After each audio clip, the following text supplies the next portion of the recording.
পরীক্ষায় ভালো ফলাফলের জন্য 100% পরীক্ষিত কিছু আমল দিব ইনশাআল্লাহ তাআলা। পরীক্ষায় ভালো ফলাফল আসবেই আসবে। অনেক বড় বড় ইসলামিক স্কলাররা তারা কোরআন এবং হাদিস লব্ধ জ্ঞান থেকে গবেষণা করে 3টি বিষয়কে বাছাই করেছেন। কয়টা বিষয়? 3টি জিনিস যদি কোনো শিক্ষার্থী পালন করে, পরীক্ষার আগের রাতেও যদি করে, পরীক্ষার হলে গিয়েও যদি করে, ইনশাআল্লাহ তাআলা তার ভালো ফলাফল আসবে।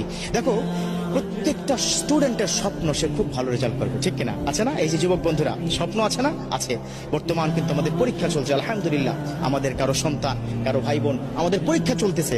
বাচ্চাদেরকে আজকে গিয়েই এই ট্রিটমেন্টটা দিবেন। চাচা, আজকে গিয়েই আপনার সন্তানকে বলবেন যে তোমাকে এই 3টি বিষয় দিলাম, অথবা আমার ভিডিওটা তাকে দেখাবেন, পারলে একটু শেয়ার করে দিবেন। কারণ এই ভিডিও শেয়ারের মাধ্যমে যদি কোনো শিক্ষার্থী বন্ধু তারা যদি এই আমলটা করতে পারে, তাদের পরীক্ষা যখন ভালো ফলাফল হবে, ওই একটা ছোট্ট শেয়ারের কারণে আপনার আমল নামায় কিন্তু আল্লাহ পাক সওয়াব লিখতেই থাকবে। সুবহানাল্লাহ। কয়টা বিষয় বললাম?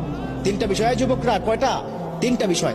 1 নম্বর হচ্ছে, যেদিন পরীক্ষা তার আগের দিন রাতে মেধাটাকে কি ঠান্ডা মাথায় রেখে পড়াশোনা করতে হবে। খুব একটা উচ্ছৃঙ্খল, এটা পড়া হয় নাই, ওটা পড়া হয় নাই, আফসোস করা যাবে না। কি করা যাবে না?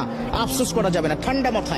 ঠান্ডা মাথায় বই নিয়ে পড়তে হবে সাজেশন অনুযায়ী, ঠিক আছে? তবে তাড়াহুড়া করা যাবে না, গভীর রাত পর্যন্ত জাগা যাবে না।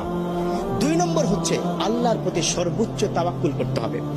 বিশ্বনবী সাল্লাল্লাহু আলাইহি ওয়াসাল্লাম তিনি কিন্তু এই বিষয়টাকে খুব বেশি পরিমাণে গুরুত্ব দিয়েছেন। আর আল্লাহ পাক নিজেই তো বলে দিয়েছেন, ওমা ইয়াতাওয়াক্কাল আলাল্লাহ ফাহুয়া হাসবুহু। Those the people are depend on Almighty, Allah is good enough for him. অতএব আল্লাহর প্রতি তাওয়াক্কুল রাখতে হবে। আল্লাহ, পরীক্ষার হলে কালকে যাব, আল্লাহ তুমি পরীক্ষায় প্রশ্নগুলো কমন করে দিও, প্রশ্নগুলো কমন করে দিও, প্রশ্নগুলো কমন করে দিও। এটা 2 নম্বর। আল্লাহর প্রতি তাওয়াক্কুল রাখতে হবে। আল্লাহর কাছে চাইলে আল্লাহ ফেরত দেন না। উদউনি আস্তাজিব লাকুম। আল্লাহ পাক নিজে বলে দিয়েছেন, ও আমার বান্দারা, ও আমার গোলাম, ও শিক্ষার্থীরা, আমাকে বলো, তোমার সমস্যার সমাধান করে দিব, তোমার ডাকে আমি সাড়া দিব। সুবহানাল্লাহ। চাইবেন কার কাছে? আল্লাহর কাছে। আজকে গিয়ে সন্তানকে বুঝাবেন, বাবা পড়াশোনা যাই করো না কেন, তাওয়াক্কুল করবে কার উপর? আল্লাহর উপর। 3 নম্বর, এই 3 নম্বরটা একটু লম্বা, বাট এই আমলটা কিন্তু করতে হবে।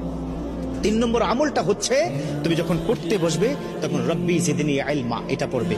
রব্বি ইয়াসসির ওয়ালা তুআসসির ওয়া তাম্মিম আলাইনা বিল খায়র। কোরআনের কিন্তু আয়াত, এটা 2 সূরা থেকে 2টো আয়াত সংমিশ্রণ করে অনেক আল্লাহর ওলিরা তাদের যারা অনুসারী তাদেরকে বলেছেন যে এই 2টো আয়াত যদি কোনো সন্তান পড়তে থাকে, তিনি যা পড়বেন দ্রুত মুখস্থ হবে এবং সেটা মাথায় থাকবে। কথা ক্লিয়ার? রব্বি জিদনি ইলমা রব্বি ইয়াসসির ওয়ালা তুআসসির ওয়া তাম্মিম আলাইনা বিল খায়র। এটা পড়তে হবে পড়ার আগেই, এবং সকালবেলা ঘুম থেকে উঠে মেন্টালি ফ্রি থেকে একদম ফ্রেশ হয়ে উজু করে তারপরে যা কিছু প্রয়োজন পরীক্ষার হলে যাওয়ার জন্য সেগুলো হাতে নিয়ে বিসমিল্লাহি তাওয়াক্কালতু আলাল্লাহ বলে কিন্তু ঘর থেকে বের হতে হবে। একটা টিপস দিব, সেটা হচ্ছে